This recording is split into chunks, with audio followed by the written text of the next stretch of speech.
এদিকে সিলেট বিভাগে ডেঙ্গুতে আক্রান্তের সংখ্যা বাড়ছে। এরই মধ্যে হবিগঞ্জ ও সিলেট জেলায় আক্রান্তের সংখ্যাই বেশি।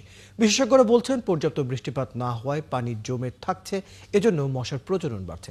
এছাড়া মশা নিধনে সংশ্লিষ্ট কর্তৃপক্ষ থেকে কার্যকরী পদক্ষেপ না নেওয়ায় মশার উপদ্রব রোধ করা যাচ্ছে না বলে অভিযোগ এলাকাবাসীর। মুহিদ্দিদারের তথ্য ও তারেক আহমেদ সানির ছবিতে প্রতিবেদন। সিলেট বিভাগে ডেঙ্গু আক্রান্তের সংখ্যা দিন দিন বাড়ছে। স্বাস্থ্য বিভাগের তথ্য অনুযায়ী গত 1 নভেম্বর থেকে 5 নভেম্বর পর্যন্ত এই 5 দিনে 29 জন ডেঙ্গু রোগী শনাক্ত হয়েছেন, যা আগের তুলনায় বেশি। এর মধ্যে হবিগঞ্জ ও সিলেট জেলার অবস্থা বেশি খারাপ। বিভাগীয় স্বাস্থ্য পরিচালক জানিয়েছেন, বৃষ্টির পরিমাণ কম হওয়ায় বিভিন্ন জায়গায় পানি জমে থাকছে, যেখান থেকে মশার প্রজনন বাড়ছে। জ্বর আসুক না আসুক, আমরা যেন মশারের ভিতরে থাকি, নিজের আঙ্গিনাগুলো পরিষ্কার পরিচ্ছন্ন রাখি, বিশেষ করে পানি যেন জমতে না পারে। কারণ সিটি কর্পোরেশন বলেন বা যে বলেন, ওদের নিজের আঙ্গিনাটা নিজেকেই পরিষ্কার করা দরকার। এই জন্য আমাদের কোনো জায়গাতে যেন পানি জমে না থাকে। এলাকাবাসীর অভিযোগ, মশার প্রজনন রোধে সিটি কর্পোরেশনের পক্ষ থেকে কার্যকরী তেমন কোনো পদক্ষেপ নেওয়া হচ্ছে না। এর ফলে ডেঙ্গুর প্রকোপ বেড়েই যাচ্ছে। আমরা লক্ষ্য করছি মশার উপদ্রব বাড়লেও সিটি কর্পোরেশনের সেভাবে কার্যক্রম আমরা দেখছি না। আগে দেখা গেছে আপনার সিলেট শহরে ডেঙ্গু কম ছিল, ওষুধ মারা হয়েছে সিটি কর্পোরেশন থেকে। এখন কিন্তু ইদানিং এগুলো দেখা যাইতেছে না। এগুলো না দেখার কারণে আপনার ডেঙ্গু বাড়তেছে।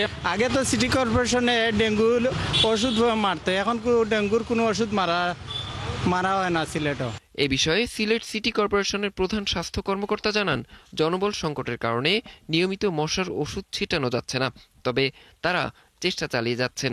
আমরা মশক নিধনের জন্য যে ধরনের এফোর্ট দেওয়া দরকার, সেই ধরনের এফোর্ট আসলে আমরা দিতে পারি না। আমাদের নিজস্ব মশক নিধন কর্মী না থাকায় আমরা বছরে 2বার বা 3বার অভিযান করি। সাময়িক সময়ের জন্য একটা সুফল নগরবাসী পায়, বাট দীর্ঘমেয়াদী সুফল পেতে হলে আমাকে এই কার্যক্রমটা 365 দিনই করতে হবে। আমাদের বিভিন্ন সীমাবদ্ধতার কারণে আমরা মশক নিধন কার্যক্রম 365 দিন চালাতে পারি না। চলতি বছর সিলেট বিভাগে ডেঙ্গুতে আক্রান্ত হয়েছেন 344 জন, মৃত্যু হয়েছে 1 জনের। আর আক্রান্তের সংখ্যা সবচেয়ে বেশি হবিগঞ্জ জেলায়, 189 জন। অরিসুল ইসলাম, 71। এ বিষয়ে আরো জানাতে আমাদের সাথে যুক্ত হচ্ছেন সহকর্মী মুহিদ্দিদার।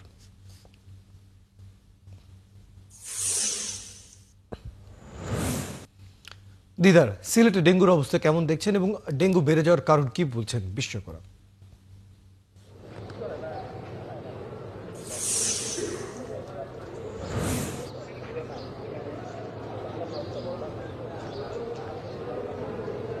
রয়েল, আপনাকে ধন্যবাদ।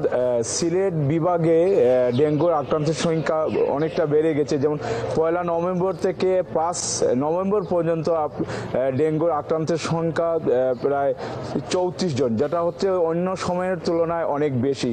বিশেষজ্ঞরা বলছেন যে সিলেটে বৃষ্টিপাত অঞ্চল সিলেট, কিন্তু বিগত দিন থেকে বৃষ্টিপাত না হওয়ার কারণে জমে থাকা পানিগুলা, সেই পানি থেকে ডেঙ্গুর জন্ম হচ্ছে। এবং তারা বলেছেন যে ডেঙ্গুতে যারা আছেন বিশেষজ্ঞ, তারা বলছেন আতঙ্কিত না হয়ে যাদের বাসা বাড়ি আছে, যার বাসা বাড়ির সামগ্রী এগুলো পরিষ্কার রাখতে হবে। এদিকে সাধারণ মানুষ বলছেন যে সিটি কর্পোরেশন যে ঔষধ ছিটানোর কথা তা ছিটাচ্ছেন না। কিন্তু আমরা সিটি কর্পোরেশনের সাথে কথা বলেছি, তারা আমাদেরকে জানিয়েছেন যে তাদের জনবল সংকটের কারণে তারা ঔষধ ছিটাতে পারছেন না। আমরা কথা বলেছি বিভাগীয় পরিচালক স্বাস্থ্য ডাক্তার আনিসুর রহমানের সাথে। তিনি বলেছেন যে সিলেটে যে ডেঙ্গু হচ্ছে, সেই ডেঙ্গুটির কারণ হচ্ছে যে অন্যান্য এলাকা থেকে যারা আসেন ট্রাভেলিং করে, তাদের মাধ্যমেই সেই ডেঙ্গু ছড়াচ্ছে। এবং বিশেষ করে সিলেট বিভাগের মধ্যে যে হবিগঞ্জ এলাকা, সেই হবিগঞ্জ এলাকায় ডেঙ্গুর আক্রান্তের সংখ্যা সবচেয়ে বেশি।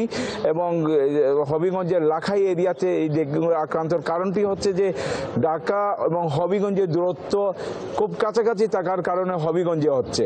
এবং সিলেটে কয়েকদিন থেকে তারা অভিযান চালিয়ে পরীক্ষা করছেন বিভিন্ন জায়গায়, তারা রাস্তাঘাট এবং বিভিন্ন জায়গায় বাসা বাড়িতে অভিযান চালিয়েছেন। সেখানে কিছুটা হলে ডেঙ্গুর লাভা পাওয়া যাচ্ছে। তো তিনি জানিয়েছেন, ডাক্তাররা জানিয়েছেন যে ডেঙ্গুতে আতঙ্কিত না হয়ে আমাদেরকে সচেতন হতে হবে এবং বাসা বাড়ি এবং নারিকেলের ছোলা বা জমে থাকা পানিগুলা পরিষ্কার করলে অনেকটা আমরা ডেঙ্গুর আক্রান্ত থেকে বেঁচে যাব। এবং যাদের যে শরীরে জ্বর আসবে তারা অবশ্যই 3 দিন অন্ততপক্ষে 3 দিন তারা মশারির ভিতরে থাকবে। এবং শরীরে যদি ব্যথা বা অন্যান্য উপশম দেখা যায় তাহলে শরীর স্বাস্থ্য কেন্দ্রে দেখা করার জন্য অনুরোধ জানিয়েছেন। এ ছিল আমার কাছে সিলেটের ডেঙ্গু নিয়ে সর্বশেষ তথ্য। মহিদিদার, আপনি খবর রাখতে থাকুন, আমরা পরবর্তীতে প্রয়োজনে আবার আপনার সাথে আমরা যুক্ত হব।